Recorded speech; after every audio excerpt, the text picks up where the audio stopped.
Hi, you are watching Creativity is Key, PX, and this is my final episode of my 4-part series of reviews for the book Steelheart by Brandon Sanderson. Now, before we begin, I just wanted to warn you that this is not a spoiler-free review, and because this is my final episode, I'm going to be revealing the end. Anyways, last episode, we ended with Megan hurt and Prof saving the day while also proving some rumors about a rival epic challenging Steelheart to some enforcement who spread the word. Now, we pick up with Megan on the operating table back at the base, and things are not looking good. For some reason, the Harm's Way, which is a device that accelerates healing, is not working on Megan, and after a while of trying to frantically nurse her back to health, she is dead. David takes it really hard and refuses to believe it for a while. And Prof says that they might have been followed to the base, so they have to pack up everything they can and burn the rest, including Megan, and leave to their secondary base. But the mission was not a complete failure. They actually managed to capture an epic that was tied up in the back of the limousine that they attacked. Using the dowser, which tells if someone is an epic, they found out that he is actually a very powerful epic, and after interrogating, they found out he is indeed Conflux. But he is not what he is made out to be. He is not a powerful ally of Steelheart, who's also the head of enforcement. He does power half of the city, but as a slave being used for a battery. This shatters all stereotypes of epics in society. Then they suddenly see broadcast on every screen that there's a message from Steelheart. It says, "You pick the time and place and I'll be there." This is great news. It shows that Steelheart has accepted their challenge, so their plan to draw out Steelheart actually worked. And they get to pick where they're going to fight him, so they get all of the advantage. Except there is the one thing that they don't know what Steelheart's weakness is yet. They all have their own theories. Prof thinks that only a faithful, or someone who still believes that the epics can become heroes, can hurt Steelheart. David thinks that only Crossfire can hurt Steelheart, or he can only be hurt by a bullet that is not intended for him. Abraham thinks that it has to do with David's dad's gun, and Tia thinks that it has to do with something in the bank vault. So, they decide that their plan is that they're going to set up their battle arena with all of these different things and try all of them and hope that one of them works. So they send a message to Steelheart telling them that they're going to fight him in the old football stadium in 3 days. So in those 3 days, they fill the stadium with all of the traps, potential weaknesses, and secret tunnels that they can. Then it becomes the day. The day that they are going to kill Steelheart or die trying. Steelheart shows up with Nightwielder, Firefight, and Enforcement. Things start going wrong really fast, because it seems like they actually knew the plan and setup of the Reckoners. And David has to fight Nightwielder all by himself. At some point, David actually thinks that he sees Megan, and he actually feels her too, which very much confuses David because he didn't know that an illusionist could make you feel things too.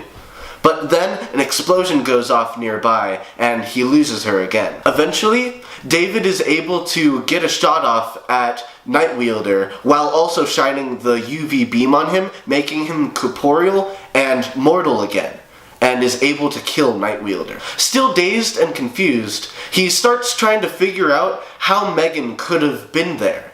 And he comes to the conclusion that Megan is the illusionist Firefight. Then he suddenly remembers that he needs to shoot Steelheart with his dad's gun, because it's the only thing that they haven't tried yet. So he goes up right behind Steelheart and unloads 3 bullets. They all bounce off.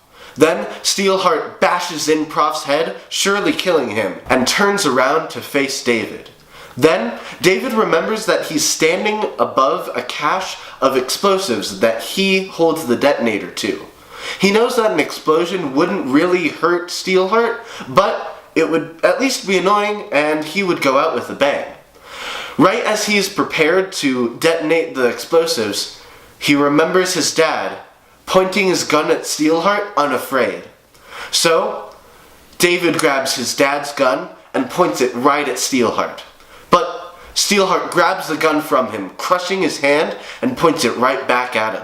Because Steelheart has this thing where he likes to kill people with their own guns. Then, it all makes sense. And David tells Steelheart, I know why you want people to be so afraid of you and want people to fear you. Because only someone who isn't afraid of you can hurt you.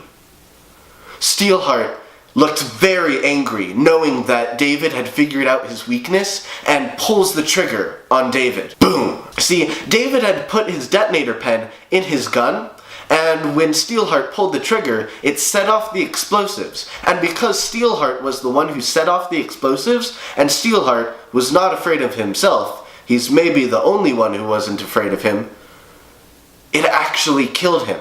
He was eviscerated. And David was somehow okay. He started looking around, and then he saw Prof holding a bubble of energy around David. That's when he realized that Prof is an epic. He is actually a gifting type epic, which means that he can use his own powers, but he can also gift them to other people temporarily. That means that he didn't invent the tensors, the armor jackets, or the harm's way. He actually was just able to gift those abilities to people, and because he didn't want people to know he was an epic, he gave them in the form of these gloves, a jacket, and some machinery. But Prof doesn't like using his own powers, and this is why. When an epic uses his powers, it starts messing with his head, and it makes him more aggravated and arrogant. That is why all of the epics so far have turned bad, because they've just been using their powers so much. But Prof was able to catch on to it early on, and was able to stop himself from using his powers too often to permanently change himself. It was then that they looked to the sky and realized the sun had come out.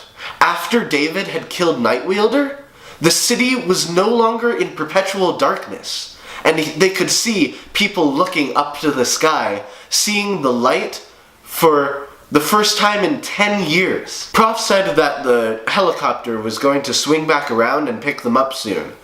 But David said he wanted to check out one more thing. So David went searching through some of the tunnels in the stadium, and he found her. He found Megan looking at some videos of a conversation that they had.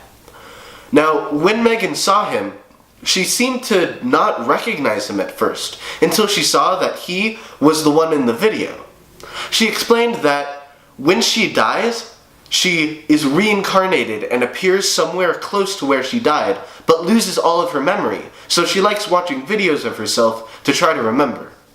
She said that she does remember that she is the epic that they call Firefight, and that she had originally joined the Reckoners as a spy. But after a while, she decided she started to like the team, and started forgetting that she was Firefight. She says that she has a lot to still figure out, and so she does not go with David when he leaves on the helicopter. The book ends with David saying that he wants to stay in New Chicago to try to help fix things after the collapse of the government, but the Reckoners move on to a new city. So this time for some further analysis, I'm just going to do more of a regular review and just say what I thought. And I'm going to start off with saying that I cannot recommend this book enough.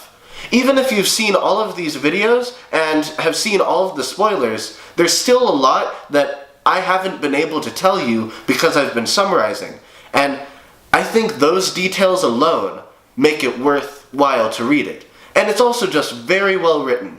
It has an amazing story and a very cool and very well developed world. It also tackles some crazy big issues like slavery and class issues and tyrants taking over with a dictatorship.